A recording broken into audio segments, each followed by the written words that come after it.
Assalamualaikum warahmatullahi wabarakatuh. Perkenalkan, nama saya Fadinda Hizara Pasha, NIM 193042490002 dari Pendidikan Biologi C 2019. Adapun video ini dibuat dalam rangka memenuhi ujian tengah semester mata kuliah Bahasa Indonesia.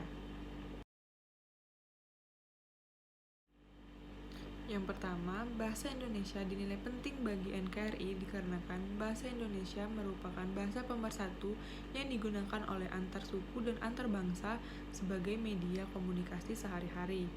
Kemudian tidak menutup kemungkinan bahwa bahasa Indonesia merupakan identitas yang penting bagi suatu negara.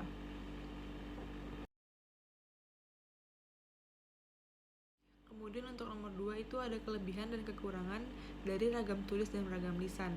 Yang pertama itu kekurangan dari ragam lisan.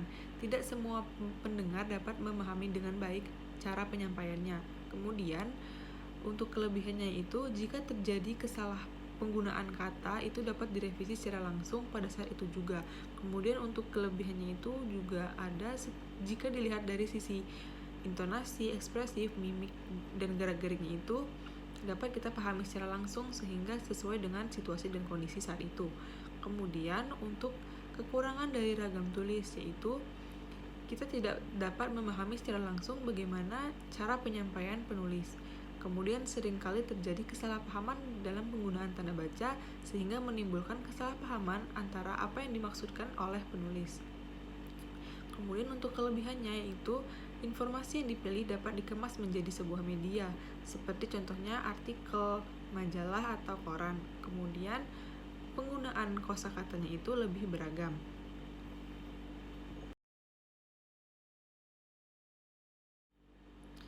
Kemudian nomor 3 yaitu kesepadanan adalah keseimbangan antara suatu gagasan yang disampaikan dengan struktur bahasa yang digunakan.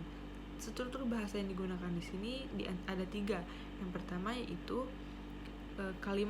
sebuah kalimat yang harus terdiri atas subjek dan predikat, atau ada pula yang terdiri atas subjek, predikat, objek, dan pelengkap.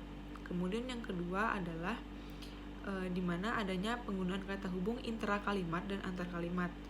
Dan yang ketiga itu menggunakan adanya gagasan pokok yang jelas.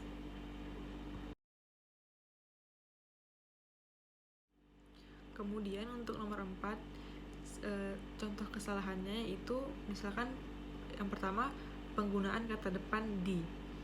Sering ditemukan kesalahannya itu kata depan di digabung dengan kata berikutnya, misalkan di rumah itu seharusnya dipisah menjadi di spasi rumah. Kemudian untuk contoh yang kedua yaitu penggunaan tanda koma sebelum kata dan. Misalkan itu sering ditemukan ayah, spasi ibu, dan adik. Itu salah. Jadi yang benar adalah ayah, ibu, ayah, spasi ibu, spasi dan adik.